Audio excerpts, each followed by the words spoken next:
Hello student, তাহলে কেমন আছো তোমরা? আজকে আমরা ক্লাস 12 এর সেই মাইক্রোবস ইন হিউম্যান ওয়েলফেয়ার এই চ্যাপ্টারটাকে নিয়ে ডিসকাস করছিলাম। আগের দিন আমরা microbes in household product and microbes in industrial product এই দুটো টপিককে ডিসকাস করে নিয়েছিলাম। আর এবার আজকে আমরা ডিসকাস করব, চলো, microbes in sewage treatment, microbes in the production of biogas, microbes as a biocontrol agent and microbes is a biofertiliser. খুব ইজি টপিক, খুব সোজা।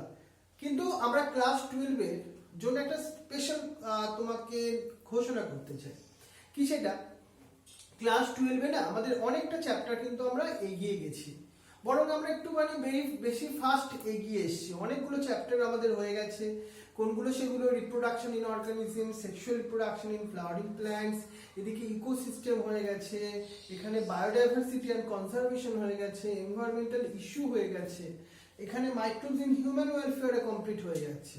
এবার কিন্তু আমাদের একটুখানি রিভিশন করার টাইম আসছে।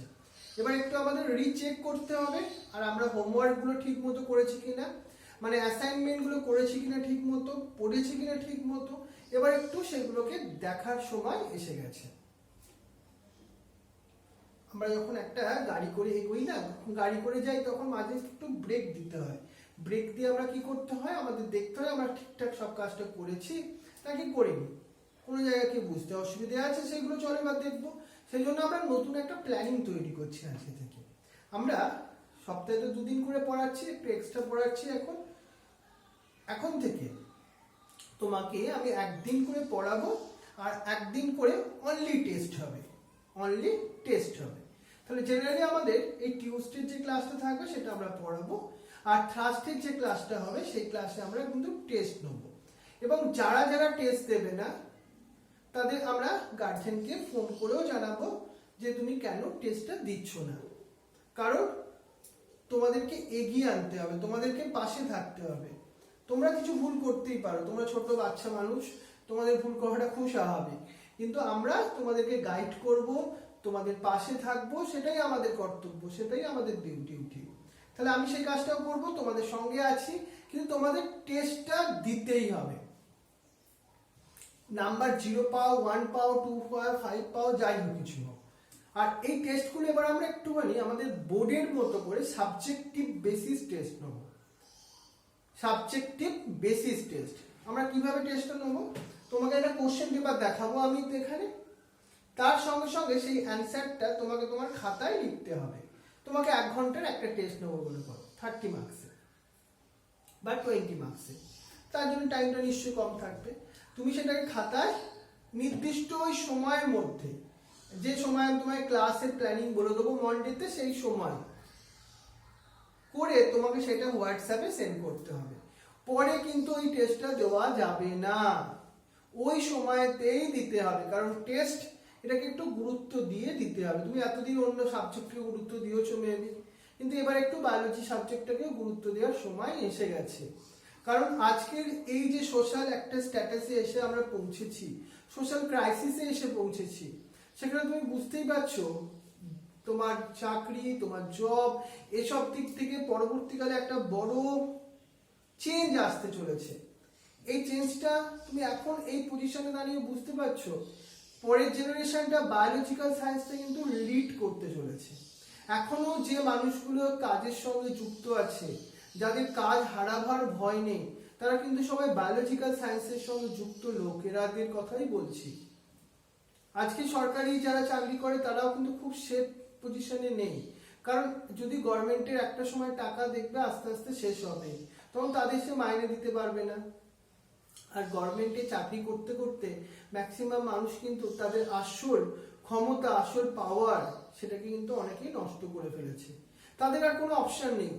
একটা গভর্নমেন্টে মনে করো যে চাকরি করে, তাকে তুমি একটা, আমি সবার কথা বলছি না, কিছু মানুষের কথা বলছি, তাদেরকে তুমি যদি একটা সেক্টর 5-এ গিয়ে আইটি কোম্পানিতে চাকরি করতে বলো, সেম সে যে ধরনের কাজ করতো সে ধরনের কাজেরই চাকরি, নিশ্চয়ই অন্য চাকরি নয়, সেও কিন্তু ওখানে গিয়ে সেখানে ফিট করা তার পক্ষে খুব প্রবলেম হবে, তাকে ভিআরএস নিয়ে নিতে হবে। কিন্তু বায়োলজিক্যাল সায়েন্সে যারা প্রসপেক্টিভে আছে, যারা কাজ করছে, ডক্টর মনে করো, নার্স মনে করো, হেলথ কেয়ার প্রফেশনের মধ্যে আছে, তাদের কিন্তু আজকে চাকরির কোনো টেনশন নেই। বরং তারা একটা চাকরি ছেড়ে কোন চাকরি করবে সেটাকে নিয়ে তাদের আরো বেশি চিন্তা। তোমাদের জন্য তাহলে এই অপরচুনিটিটা তোমাদের মাথায় রাখতে হবে। বায়োলজিক্যাল সায়েন্সের কোন কোন দিকগুলো আছে, কোন কোন দিকে তোমার, কারণ বায়োলজিক্যাল সায়েন্সের স্কোপ অলরেডি অনেকটাই বেশি, সেটা তোমরা আগেও জানো, এই সিচুয়েশনের আগে থেকেও। কারণ ইন্ডিয়ান গভর্নমেন্ট কিন্তু R&D সেক্টরে অনেক বেশি ইনভেস্টমেন্ট করেছে অলরেডি 10 ইয়ার্স, তুমি যদি আগে থেকে জিনিসটাকে দেখো। তাহলে বায়োলজি সায়েন্সটা একটু ভালো করে পড়তে হবে, একটু মন দিয়ে পড়তে হবে এবং ফিউচার অ্যাসপেক্টটাকে দেখতে হবে এখন থেকে। এখন তোমরা ক্লাস 12-এ উঠে গেছো মানে ওই কিছু কোশ্চেন অ্যান্সার মুখস্থ করব বা টেস্ট দেবো, এটা আসল উদ্দেশ্য নয়। তোমার ফিউচারের পাথ বা রাস্তাটাকেও তোমাকে এখান থেকে দাঁড়িয়ে দেখতে হবে এবং তার জন্য অ্যাকশন নিতে হবে সঠিকভাবে। বুঝতে পারছো, অনেক ম্যাচিউর হতে হবে এই সিচুয়েশনে আমাদেরকে। আমরা সবাই তোমার পাশে আছি, কিন্তু অ্যাকশনটা তো তোমাকেই নিতে হবে। সেই জন্য আমরা সঠিকভাবে যাতে তুমি অ্যাকশন নাও, সেই জন্য বায়োলজিক্যাল সায়েন্সের উপর আমরা এইভাবে তোমাকে টেস্ট নিতে থাকবো, একটু একটু করে ঠিক করে টেস্টটা দেবে কিন্তু, আর সঠিকভাবে টেস্টটা দিও। একটু তোমাকে তো আগে থেকে আমি জানিয়ে দিচ্ছি, একটু বায়োলজি সাবজেক্টের উপর গুরুত্ব দিও। ক্লিয়ার তো? কারণ এই সাবজেক্টটা তোমার কিন্তু খুব বড় ফিউচার একটা রাস্তা দেখাতে পারে। ঠিক আছে, তাহলে আজকে চলো আমরা শুরু করি। তাহলে আগের দিন আমরা যে টপিকগুলোকে নিয়ে ডিসকাস করেছিলাম, মাইক্রোবস ইন হাউসহোল্ড প্রোডাক্ট, আমরা এখানে ল্যাক্টোব্যাসিলাসের কথা দেখেছিলাম, ফার্মেন্টেশনের কথা, বেকারি ইস্টের কথা দেখেছিলাম, তারপর আমরা দেখেছিলাম সেই সুইস চিজের কথা, প্রোপোনিওব্যাকটেরিয়াম সারমোনির কথা দেখেছিলাম, তারপর আমরা ইন্ডাস্ট্রিয়াল প্রোডাক্টের মধ্যে সেই ফার্মেন্টার, তারপর ডিফারেন্ট প্রোডাক্টস গুলোর মধ্যে সেই ওয়াইন, বিয়ার, হুইস্কি, ব্র্যান্ডি, রামের কথা বলেছিলাম। আমরা বলেছিলাম অ্যান্টিবায়োটিক্স এর কথা, পেনিসিলিয়াম নোটেটাম, কিছু অর্গানিক অ্যাসিডস এন্ড তার করসপন্ডিং যে মাইক্রোবস গুলোর কথা, অ্যাসপারজিলাস নাইজার, ল্যাক্টোব্যাসিলাস, এইগুলো। অ্যালকোহলের পর আমরা দেখেছিলাম মোস্ট ইম্পর্টেন্ট কিছু কেমিক্যালস এর কথা, লাইক সাইক্লোস্পোরিন এ, স্ট্যাটিনস, এদের কথাগুলো দেখেছিলাম। আজকে চলো আমরা যেটাকে নিয়ে পড়বো সেটাকে আমরা বলছি microbes in the Suez treatment. Suez জিনিসটা কি এবং সেটাকে কেনই বা ট্রিটমেন্ট করবো, আদারওয়াইজ ট্রিটমেন্ট না করলেই বা প্রবলেমটা কি হবে, but how you are treat the sewage. তাহলে এই টপিকগুলোকে নিয়ে চলো একটু ডিসকাস করি। তোমার বাড়িতে সুয়েজ তুমি নিজেও তৈরি করো, জানো কিভাবে সুয়েজ জিনিসটা তুমি তৈরি করো? তাহলে সুয়েজ হচ্ছে মিউনিসিপ্যালিটি একটা West water contain large amount of organic matter and microbes. তোমার টয়লেট হোক, বাথরুম হোক, কিচেন হোক, এইসব জায়গা থেকে যে পাইপটা দিয়ে যে ওয়াটারি মেটেরিয়ালস গুলো এভরি ডেতে রিলিজ হয় সেগুলোকে সুয়েজ বলতে পারো। সেটা কি একটা বড় ড্রেনেজ সিস্টেমের মধ্যে গিয়ে জেনারেলি পড়ে। তাহলে সুয়েজটা মিউনিসিপ্যালিটি ওয়েস্ট ওয়াটারের মধ্যে আসে। তাহলে Suez is treated in the Suez treatment plant. একটা এই দেখো, এই হচ্ছে একটা সুয়েজ ট্রিটমেন্ট প্ল্যান্ট। এখানে আমরা এটাকে শর্টে কি বলছি, এসটিপি। কি বলছি আমরা, এসটিপি। এখানে আমরা কি করব, এসটিপি তে গিয়ে দেখো, আমরা এসটিপি তে গিয়ে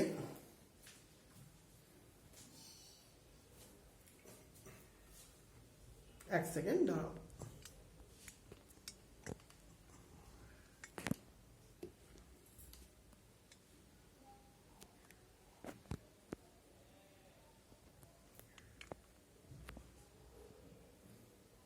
ক্লিয়ার?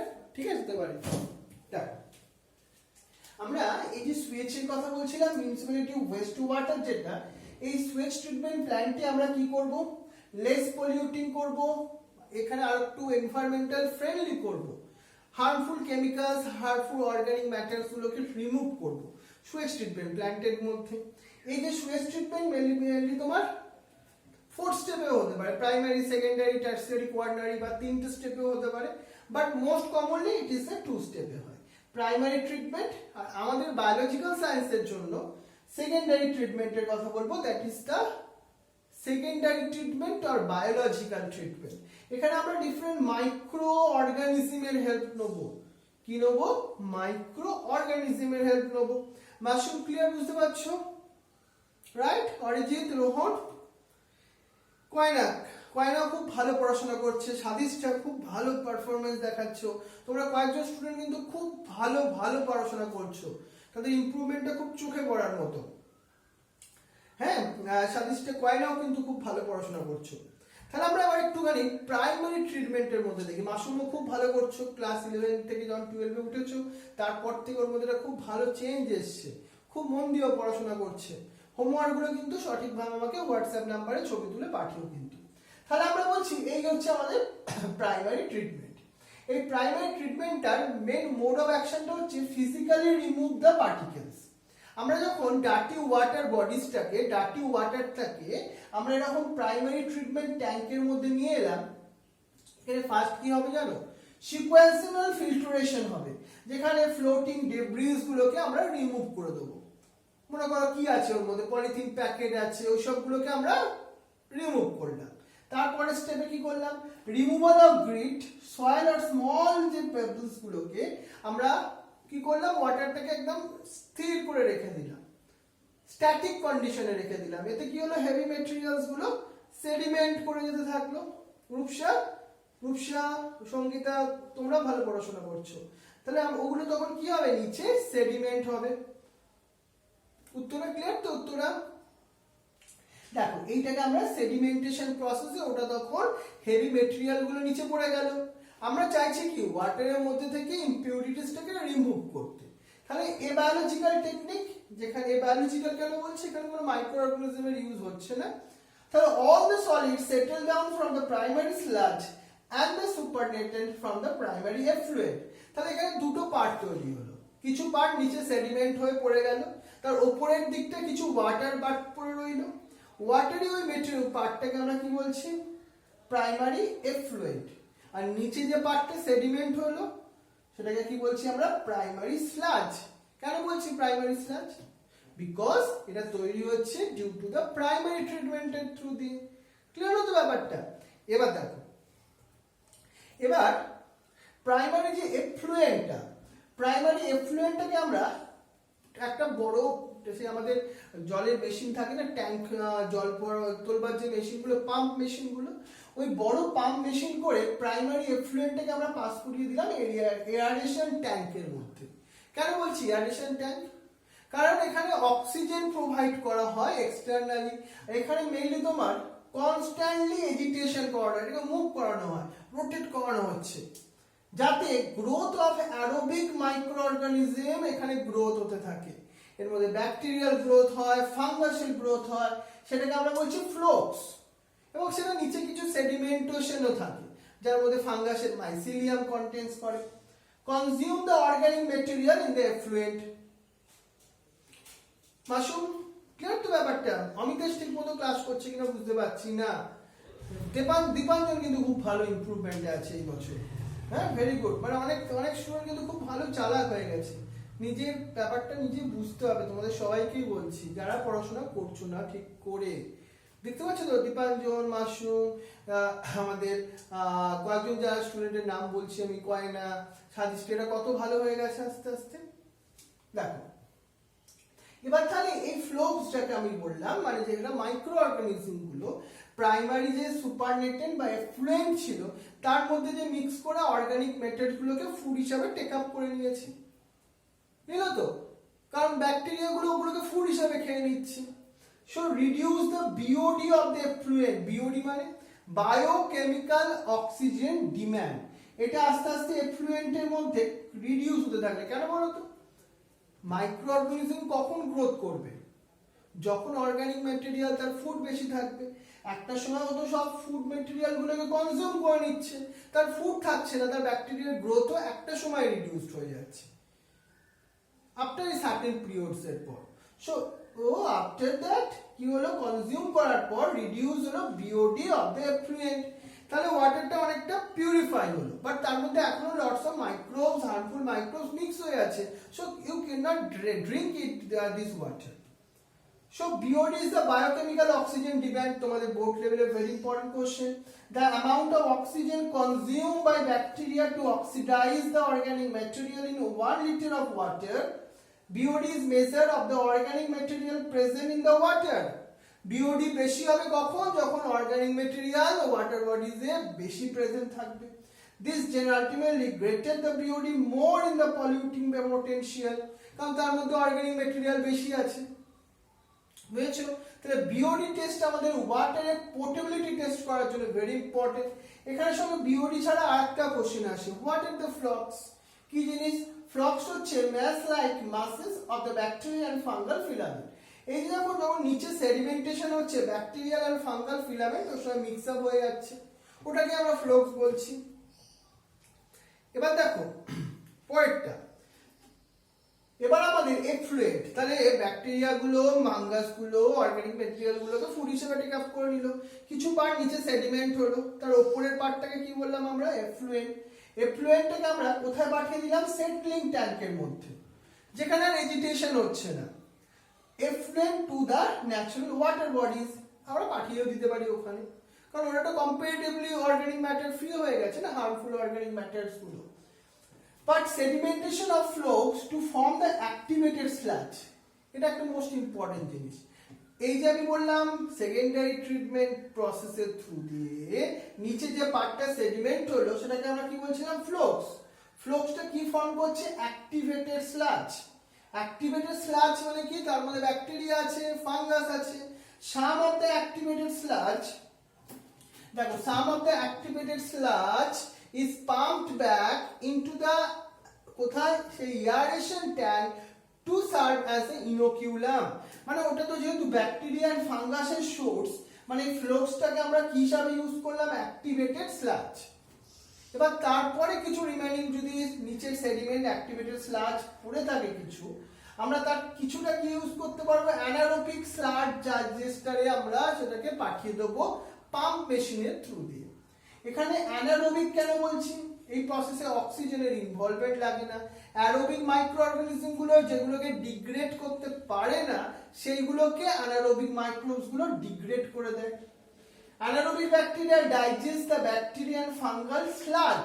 এই স্লাজটা যেটা নিচে সেডিমেন্ট হয়েছিল, কিছু ওয়াটারের মধ্যে অর্গানিক ম্যাটারও যেগুলো মিক্স হয়েছিল, সব অ্যানারোবিক ব্যাকটেরিয়া গুলো সেটাকে ইউজ করে নিতে পারে।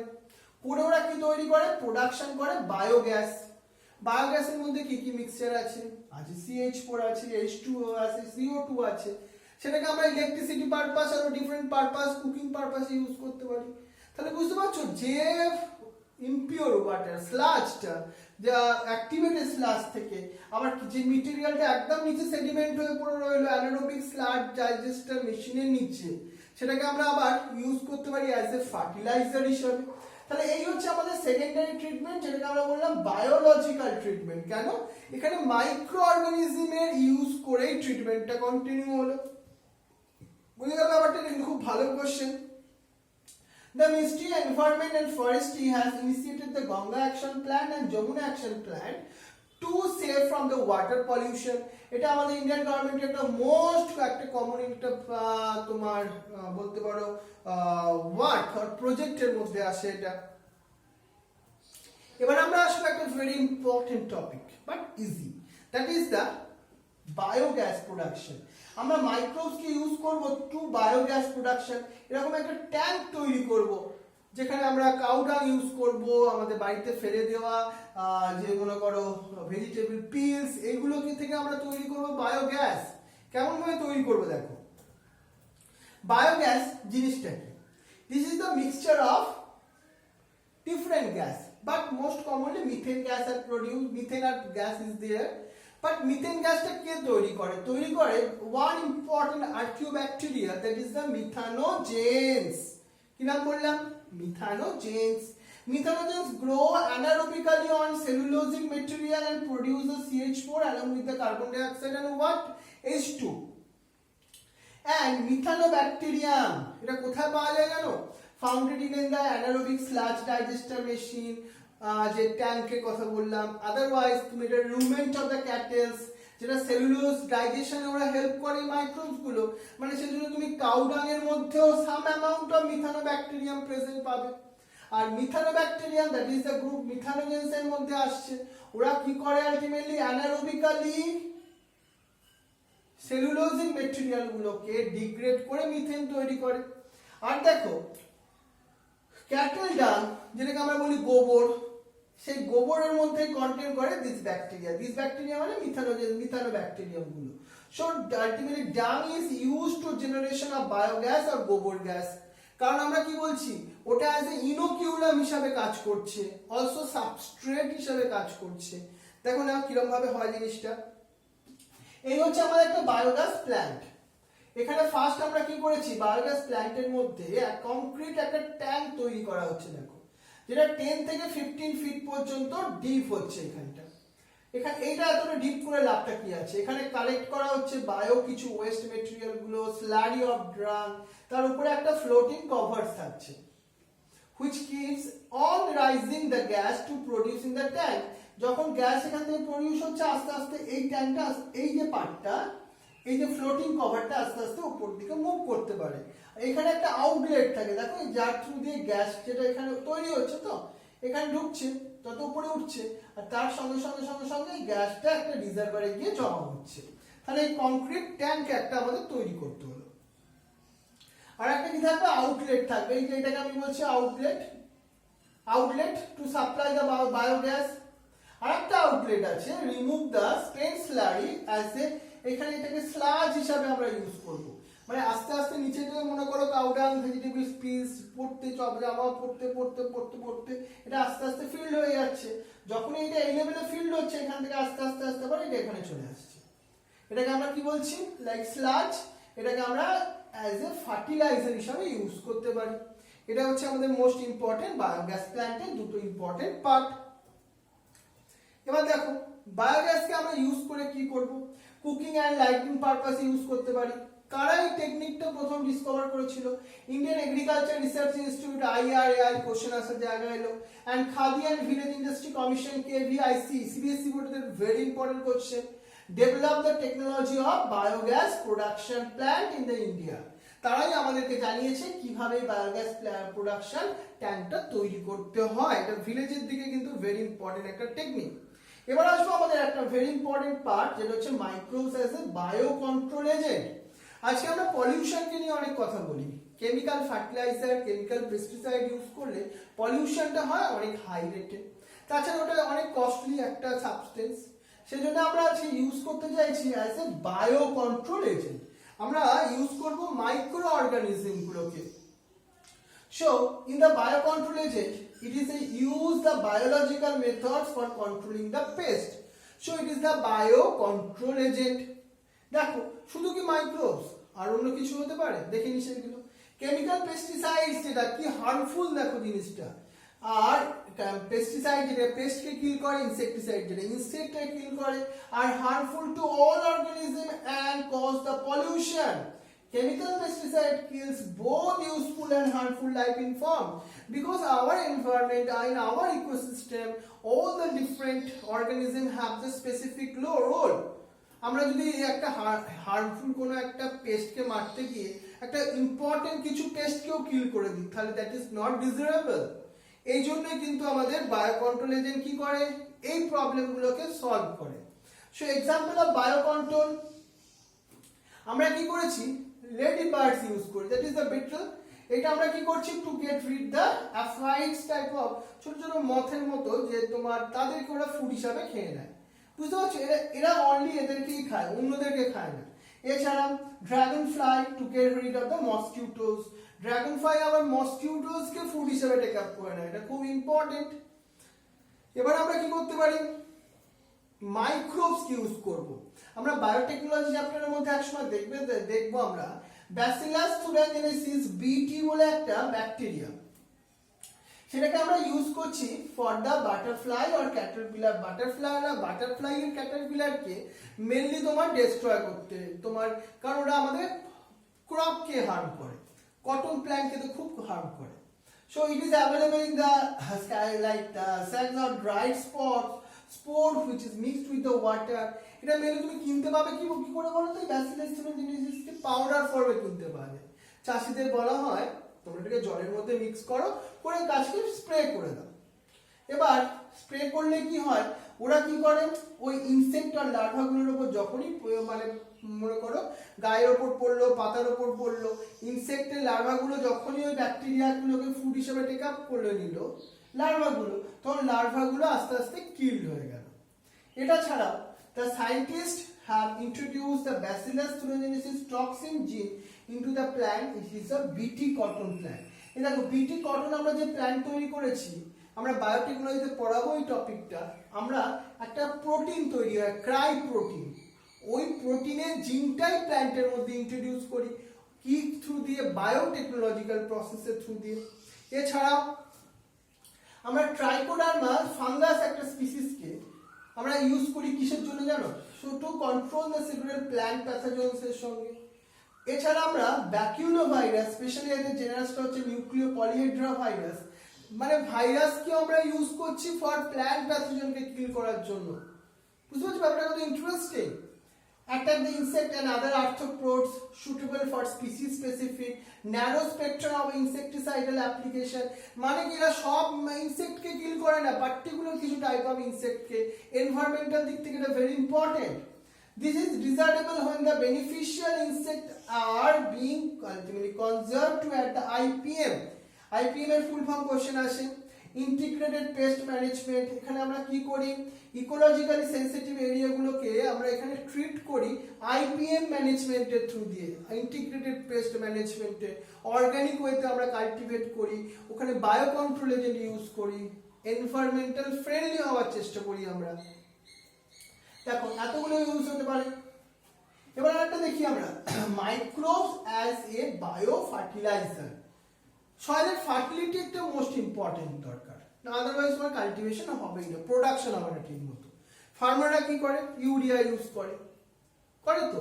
ইউরিয়া জিনিসটা কি, এটা একটা কেমিক্যাল ফার্টিলাইজার। এটা ইউজ করলে কি হয়, এটা ইউজ করলে সয়েল ফার্টিলিটি লং টার্মে কিন্তু ডিক্রিজ হয়, সয়েলের স্যালিনিটি নষ্ট হয়ে যায়, এটা অনেক বেশি কস্টলি। এটা ছাড়া আমরা যদি কোনো মাইক্রোবসকে ইউজ করি অ্যাজ এ বায়ো ফার্টিলাইজার, তাহলে bio fertiliser are the organism that enrich the nutrient quality of the soil. আমরা এখানে ইউজ করতে পারি ব্যাকটেরিয়া, ইউজ করতে পারি ফাঙ্গি, ইউজ করতে পারি কিছু সায়ানোব্যাকটেরিয়াকে। তোমরা অলরেডি একজনের নাম জানো, সেটা হচ্ছে রাইজোবিয়াম। ব্যাকটেরিয়াটা কোথায় থাকে, লেগুমিনাস প্ল্যান্টের রুটস এর মধ্যে থাকে, পি প্ল্যান্টের, আর ওখানে একটা নোডিউলস ফর্মেশন করে, ওরা নাইট্রোজেন সাপ্লাই করে, আর ইউরিয়া বাইরে থেকে দেওয়ার কোনো প্রয়োজন হয় না। এছাড়া ফ্রি লিভিং দ্য সয়েল অ্যাজোস্পাইরিলিয়াম বা অ্যাজোটোব্যাক্টেরিয়া আমরা ইউজ করতে পারি টু এনরিচ দ্য সয়েল এর করার জন্য। মাইক্রোরাইজা ইউজ করা যেতে পারে। মাইক্রোরাইজা জিনিসটা কি, মাইক্রোরাইজা হচ্ছে একটা symbiotic association between the some fungi, most commonly the glomeulus with the plant, mainly roots of the plants. Mainly pine গাছের প্ল্যান্টস এর মধ্যে ফাঙ্গাস যখন গ্রো করে, এদের দুজনের মধ্যে একটা সিম্বায়োটিক অ্যাসোসিয়েশন হয়, that means they both are benefited. That time it is the mycorrhizal association. কি লাভটা হয় এখানে, the fungus gets food from the plant, the fungal symbiont কি হয় দেখো, they absorb the phosphorus from the soil and pass it to the plant. Fungus ওটাকে soil থেকে ফসফরাসটাকে টেক আপ করে প্ল্যান্টকে সাপ্লাই করে দেয়। Give resistance to root borne pathogens and tolerance two salinity and drought. এটা ফাঙ্গাসের থেকে প্ল্যান্টের লাভ হয় এইভাবে। Help in the plant growth development. On the other hand এখানে তোমার ফাঙ্গাস আলটিমেটলি কি পায়, ও ফুড পেয়ে যায়। ফাঙ্গাস তো আর অটোট্রপিক নয়, হেটারোট্রপিক, যেটা বোথ আর বেনিফিটেড হয়। এটাও এই লেভেলের কোশ্চেন আসতে পারে আমাদের। এই হচ্ছে আমাদের মাইক্রোরাইজা। এরপর আসবো আমরা সায়ানোব্যাকটেরিয়া। সায়ানোব্যাকটেরিয়া আমরা মোনেরিয়ান্স এর মধ্যে পড়েছিলাম। এটাকে বলে ব্লু গ্রিন অ্যালগি। এটা autotrophic microbes, they can produce their own food, on the other hand they can fix the nitrogen also. Most common কিছু এক্সাম্পল গুলো মনে রাখবে, অ্যারাবিনা, নস্টক, অসিলেটোরিয়া। এটা আমরা ইউজ করতে পারি প্যাডি ফিল্ডস এর মধ্যে। Cyanobacteria act as a bio fertiliser. এটা কিন্তু সয়েলের ফার্টিলিটিটা অনেক গুণ ইনক্রিজ করতে পারে। সায়ানোব্যাকটেরিয়া ইজ মোস্ট ইম্পর্টেন্ট আমাদের ইন্ডাস্ট্রিয়াল স্কেলে যদি আমরা ইউজ করতে পারি। তাহলে এইভাবে আমরা পড়লাম পুরো এই চ্যাপ্টারটা। তাহলে তোমাদের সবাইকে থ্যাংক ইউ দিই, কারণ তোমরা খুব কনসেন্ট্রেট করে এই চ্যাপ্টারটা পড়াশোনা করেছো। কিন্তু সেটা বুঝবো কি করে প্র্যাকটিক্যালি, চলো সেটা বোঝার জন্য আমি তোমাকে কয়েকটা কোশ্চেন দিয়ে দিই। আর আমি এই কোশ্চেনগুলো দিচ্ছি, এগুলো তোমাকে নিজেদের লিখতে হবে। এছাড়া এই চ্যাপ্টারে অ্যাসাইনমেন্ট দেওয়া আছে, ওই অ্যাসাইনমেন্টগুলোকে কমপ্লিট করে সেগুলোকে ছবি তুলে সেইগুলোকে আমার হোয়াটসঅ্যাপ নাম্বারে সেন্ড করো। আমি দেখতে চাইছি কে কেমন ভাবে লিখছো। আর আমার যে এই উইকের আরেকটা ক্লাস আছে থার্সডেতে, সেদিন আমি তোমাকে অনলি টেস্ট নেবো, নো ক্লাস, অনলি টেস্ট। এবার একটু আমরা কি বলেছি, একদিন করে পড়াবো, একদিন করে টেস্ট হবে, শুধুই টেস্ট। টেস্ট যারা যারা দিচ্ছ না তাদের দেখো আমি কি করি, কারণ টেস্টটা বুঝতে পারছো তো, এটা ইম্পর্টেন্ট, এটা তোমার জন্য ইম্পর্টেন্ট, তোমাকে তোমার সার্থকটা বুঝতে হবে ঠিক করে। ক্লিয়ার? তুমি একটু ভালোভাবে, আমরা এই উইকে কি টেস্ট নেবো শুনো, এই উইকে আমরা টেস্ট নেবো অনলি এই চ্যাপ্টারটার ওপর, আর কিচ্ছু না, অনলি এই চ্যাপ্টারটা। ক্লিয়ার তো? কিসের ওপর নেবো? অনলি এই চ্যাপ্টারটার ওপর। আবার তোমাকে পরের উইকে কিসের ওপর টেস্ট নেবো জানো? পরের উইকে তোমাকে টেস্ট নেবো রিপ্রোডাকশনের প্রথম দুটো unit, reproduction in organism and sexual reproduction flowering plant. মানে আমরা একটু রিভিশন করব রিমেনিং এই তোমার মে মাসটাকে, যেগুলো পড়েছি সেগুলো আর ভুলতে দেওয়া চলবে না। এর মধ্যে তোমাকে অ্যাসাইনমেন্ট দেখানোটা তোমার দায়িত্বের মধ্যে পড়ছে, অ্যান্ড টেস্ট দেওয়াটাও তোমার দায়িত্বের মধ্যে পড়ছে। ক্লিয়ার তো ব্যাপারটা? কোনো ডাউট নেই? ওকে, এবার শোনো, আজকের জন্য আমি কয়েকটা কোশ্চেন দিয়ে দিই, চলো আজকের জন্য একটা কোশ্চেন লেখো। Explain the primary and secondary treatment of the switch. Explain the primary and secondary treatment of the switch. Next question lekho. Define activated sludge and flocks. Next question lekho. Write the importance of biogas. Next karo. Write the name of some biological way as a controlling the pest. Next karo, explain the different way as a biological process to increase the soil fertility. এই কোশ্চেনগুলো তোমাকে extra লিখতে হবে assignment করার সঙ্গে সঙ্গে। তাহলে আমরা তোমাকে বৃহস্পতিবার টেস্ট নেব। কি টেস্ট নেব? সাবজেক্টিভ টেস্ট, তার সঙ্গে শর্ট কোশ্চেনও থাকবে। তুমি কেমন ভাবে লিখবে আমি তোমাকে কোশ্চেনটা এখানে দেখাবো। ক্লিয়ার তো? তার সঙ্গে সঙ্গে তুমি তারপর সেইটাকে ছবি তুলবে, খাতায় লিখবে। তোমাকে আমি নির্দিষ্ট ওই সময়টা, যেটা তোমার ক্লাসের টাইম, মনে করো 8টা থেকে 8:45 বা 8টা থেকে 8:30 এই সময়তেই টেস্ট হবে। পরে টেস্ট দেওয়ার কিন্তু সুযোগ পাবে না, আমি কোশ্চেনটা ডিলিট করে দেবো। আমি পুরো ক্লাসে তোমাকে ওই পুরো ক্লাসেরটাই ওই একটা কোশ্চেনই দেখাবো। তুমি কি করতে হবে? সঙ্গে সঙ্গে তোমার খাতায় লিখে নিতে হবে, অ্যান্সারগুলোকে লিখবে, কোশ্চেন নয়, শুধু কোশ্চেন নাম্বার দিয়ে। তারপর সেটা ছবি তুলে আমার হোয়াটসঅ্যাপে তুমি সেটাকে সেন্ড করবে। কটা সেন্ড করবে? মনে করো 8টা থেকে আমাদের টেস্টটা হবে কত অবধি? 8:45 অবধি। তুমি 8:50 মানে 10 মিনিট তোমায় টাইম দেবো, বা 5 মিনিট, ঠিক আছে, 8:45 তার মধ্যে তোমাকে কিন্তু সেন্ড করতে হবে আমাকে, তারপরে আর কোনো অপশন নেই। তাহলে এখন থেকে প্ল্যানিং করো কিভাবে ওই টেস্টটা দেবে। আমাদের টপিক বা চ্যাপ্টার থাকলো microbes in human welfare. Next week আমার আবার বলেই রাখলাম তোমাকে, আবার কিসের উপর টেস্ট নেবো? Reproduction of organism and sexual reproduction of flowering plants. এই টেস্ট দেওয়ার আগে তোমার হোমওয়ার্ক কমপ্লিট করা কিন্তু ইম্পর্টেন্ট। ওকে, তাহলে একটু আজ খুব ভালোভাবে পড়াশোনা করেছো, সেই জন্য আবার থ্যাংক ইউ জানাই। Thank you very much and wish you the best of luck. Thank you.